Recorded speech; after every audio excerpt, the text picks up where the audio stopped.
सांगितलं तुम्ही, तिथं चुकतो तुमचं. महाराज म्हणले हरकत नाही, नारळ घे लेकरू. हा वर्षाने नारळ आला, मला भामताय तू, वर्ष झालं लेकरू नाही. महाराज म्हणले नारळ दुसरा घे. माणसात बुबलू नको झालं, इज्जत कमी करू नको. जमल्यात नको त्यांच्यासमोर कशाला म्हणतो झालं नाही. दुसरा आहे हा 2 वर्षाने आला, म्हणला पक्का आणताय तू. आलेल्या प्रत्येकाला सांगत असतो नारळ फायद्याचा नाही, लेकरू बिकरू होत नाही, जाऊ माघारी. महाराज म्हणला का बाई माझा नारळ फसत नाही, तुझ्या बाबतीत 2दा फसला, तुझंच काय तर चुकतोय. अचानक महाराजाला आठवलं. महाराज म्हणले खरे जेवढी माणसं माझ्याकडे लेकरू मागायला आली सगळी बायको घेऊन आली.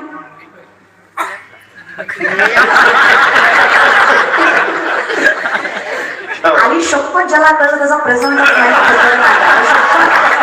सेन्सरवर नाच कोणाच्याला ठेवलं. तू दोनदा एकटा झाला बायको कुठे लग्न नाही ना. तुम्ही सांगा एक गावावर किती नारळ दिला लेकरू होणार. मी तुम्हाला सांगते कर्म न करता जगात तुम्हाला देणार आहे. तुम्हाला दे रे हरिंगरच्या घरी असं असतं का? नसतंय. उद्यमीला ही सत्यंती कार्यालय नवरत आहे नाही सुप्तस्य सिंहस्य प्रविशंती मोठी म्हणून. कुठलाही उद्योग सिद्धीला न्यायचं म्हटलं की प्रामाणिक कष्ट करावंच लागतं, नीतिमत्ता साथ ठेवावीच लागते. तोंडावर बर्फ, तोंडावर साखर आणि डोक्यावर बर्फ ठेवावाच लागतो. आणि सामर्थ्याने मोठं व्हायचं असेल तर पैसा लागत नाही, मोठं व्हायचं असेल तर नीतिमत्तेत प्रामाणिकपणा, आई वडिलांवर विश्वास आणि कष्ट करायची हिंमत पाहिजे तर माणूस कोणी उगाच उद्योग सिद्धीला जात नाही. झोपलेल्या सिंहाच्या तोंडात स्वतःहून हारीत नाही. सिंह झोपलाय, हरणाला लय माय आली, माय झोपलाय, भूक लागली असेल त्याला, तो आडवाच मिळतोय तोंडात झोपला. गेले नाही सुप्तस्य सिंहस्य प्रविशंती मुखे मृगः. नाही जाणार आहे. काय करावं लागेल? सिंहाला पोट भरायचं म्हटलं आपल्या झोपेला पाठीमागे सरून हरिणाचा पाठीमागा जावंच लागणार आहे. हरणाला जीव वाचवायचं म्हटल्यावर आपला आळस घालवून पुढे पळावं. दोघांचंही कर्म आहे. कर्म कोणाला चुकलं अदर्शमुनाने नसंततानी कर्मानुबंधीन मनुष्य लोके. मग मी काय केलं तेव्हा? कर्मच विठ्ठल केलं. बोलावा विठ्ठल, करावा विठ्ठल. मी कामही केलं तरी विठ्ठलाला स्मरण केलं. मी संसारही केला विठ्ठलाला स्मरण केला. मी जे काही केलं ते विठ्ठलाला सोबत घेऊन केलं म्हणून माझा संसारही परमार्थ झाला. मला वेगळं काही करायची गरज पडली. लग्न नामदेव रायाचं, नवरी राजाई वरमाय कोणाई वरबाप दामुशे. लग्न लावायला ब्राह्मण विठेवरचा मालक आला. तो संसार परमार्थापेक्षा गोड, ज्याची राखणदारी विठेवरच्या मालकानं केली. ही अवस्था माझी तुझ्या आवडीने झाली. काहीच नाही केलं मी जे केलं ते तू केलं एवढा विश्वास ठेव. मला ज्ञान तुका म्हणे मज बोलविता देव आपुलिया बळे नाही मी बोलत सखा कृपावंत राजाची. साळुंकी मंजुळ बोलत असे वाणी शिकविता धनी. मला माहित आहे तू गुरुबंधू पिता तो अमुची इष्ट देवता तुही सदा रक्षिता आपदी अमोते. गुरु बंधू माय बाप सगळी काही नाती सांभाळतोस. तूच सगळ्या नात्यांमधून माझं रक्षण करतोस. कुठलंही रूप घेशील पण माझ्या संकटात माझा हात धरून मला संकटातनं बाहेर काढशील हा माझा विश्वास तुझ्यावर आहे. म्हणून प्रत्येक संकट तोंड द्यायची ताकद माझ्यात निर्माण होते. मला माहित आहे तू कुठलंही रूप घेणार. साधा वया भक्ती गाज नाही लागत तू सांभाळ. मग मी आपलं म्हणलं दृष्टीनं फिरे कशाला मागं बघायचंय. तो उभा आहे ना, तो सामर्थ्याने मला पाठीशी उभा आहे. माहित आहे मला तूच मायलातस. विठ्ठल कुळीच दैवत विठ्ठल वीत बोत चित्त विठ्ठल माय बाप चुलता बहिणबंधू भ्राता सर्वस्वी तू आहेस ना माझं. सर्वस्वी जाई म्हणते बघा. ये गय का विठ्ठल ये गय का विठ्ठल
आणि तेवढंही येत नसेल म्हणायला तर जीव लाजा जीवनाला कशामुळे जन्मले म्हणावा एवढं येत नाही आयुष्य पाहुणीचा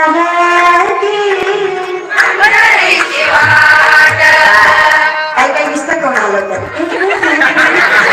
अरे मला नाही कळायचं त्याला कळेल ना मला कशा त्याला तर हवं येऊ द्या आवाज बोलत नाही असं नाही ग नवरा बायकोचं भांडण झालं बायकोने तुम्हाला माझी कदर नाही तुमचं घर दार शेतीबाडी आई बाप बहीण मला सगळं मी सांभाळ सगळं मी एकटी सांभाळते मी काय काय सांभाळते नवरा म्हणलं सगळं मी सांभाळतो तू फक्त तोंड सोडास बोलतो ना बाय मी खुश होऊ नका तुम्ही गुणाचे नाही हे बोलतात त्याचं कारणच तुम्ही तुम्ही कशाला बोलावं लागतं दोन शब्द प्रेमाला बोलला बायकोला काही लागत नाही खूप तास असतो आधीच बायकाला सासूनं बोलावं सासऱ्यानं बोलावं जावं बोलावं नाही त्याने हिरवा जगानं त्रास द्यावा फक्त नवऱ्यानं म्हणावं सोबत मी तुझ्या बाई सगळी संकट एका पायावर सहन करण्याची क्षमता ठेवते फक्त नवरा साथ देणार आणि विश्वास ठेवायला पाहिजे